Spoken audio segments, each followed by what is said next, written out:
তোমার ডান হাত তুমি জগন্নাথ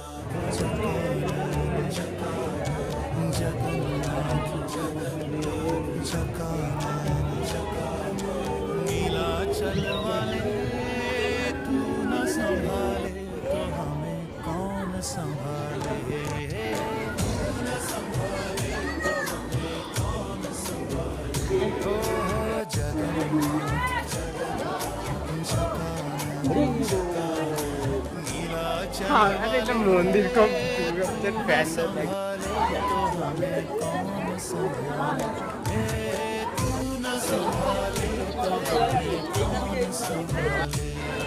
তোমার ডান হাত তুমি জগন্নাথ এটা স্টিল ছবি তুলেছো? আমি তাহলে স্টিল নিচ্ছি না আর। কি হ্যাঁ স্টিল? হ্যাঁ ভিডিও স্টিল করো, স্টিল হ্যাঁ ওরা কোথায় বাইরে চলে গেছে?